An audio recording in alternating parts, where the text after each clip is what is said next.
Hello, today we're going to show you how to measure your pool for a new liner. As liners become old, faded, and stained, they are going to need to be replaced. In this video, we're going to show you how to do that step by step. To begin the process, get the following items and tools that you will need.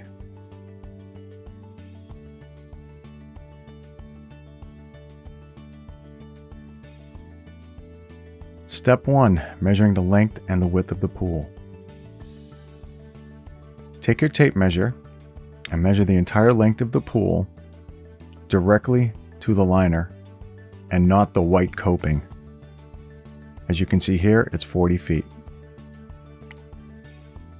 Then take the tape measure and measure the width of the pool in the same way, directly to the liner. And in this example, it's 20 feet. Then copy these numbers to the order form, as you can see here in yellow, 20 and 40. Step 2. Measuring the corners. Pools will either have a square, diagonal, or radius corner. In our example, we have radius corners. And the technique here is to measure from the last piece of straight wall under the clip on both sides, making a right angle. And in this measurement, you can see it's 24 inches or a 2-foot radius. And then you'll take this figure and put it in the radius section in yellow. Step 3. Measuring the depth at the shallow end. Take your tape measure and measure up to the extrusion, which is where the liner is inserted. Please be sure not to measure up to the white coping. In this example, we have 40 inches. This measurement may differ at different places around your pool. If this should happen, take the lesser of these amounts to give the liner a chance to stretch. Then take this data and put it onto the order form, which is marked in yellow here. Step 4. Measuring how long the shallow end of the pool is. Extend the beginning of your tape measure all the way to the break point, which is where the shallow end slopes off to the deep end.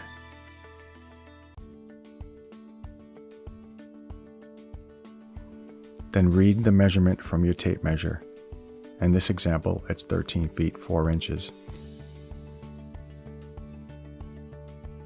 Then take this figure and transfer it to the order form, which is highlighted in yellow here. Step 5. Measuring the slope of the deep end. As you can see in this cross section of the deep end, we'll be measuring the slope distance, which is illustrated in red.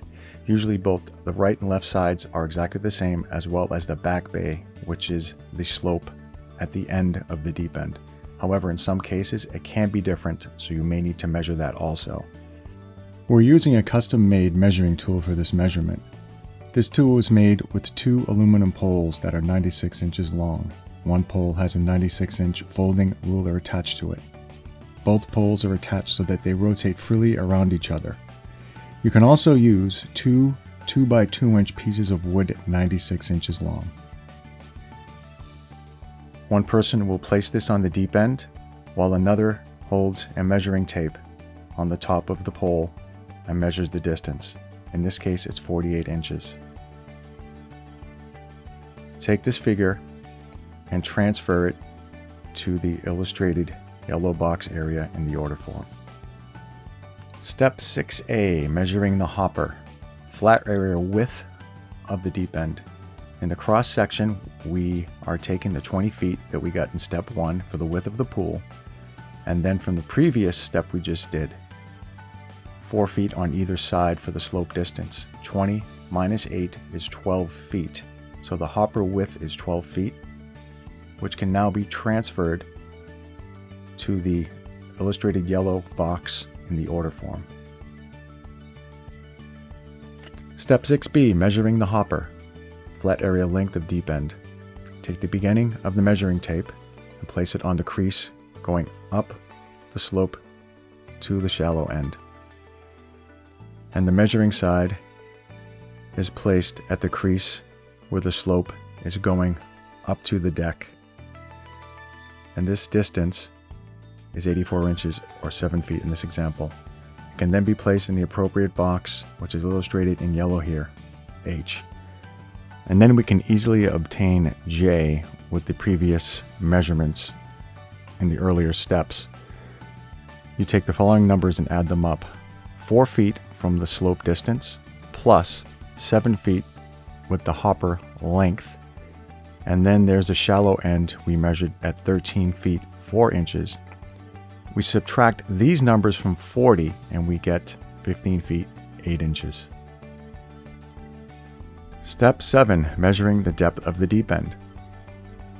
We can once again use our specially made measuring device to measure the depth of the deep end. It's important to have one end of the device as far to the center of the deep end as possible. In this example, the measurement up to the waterline is 94 inches. However, we also need to measure up to the extrusion, which can be done at the sidewall. In this example, it's 4 inches from the waterline to the extrusion.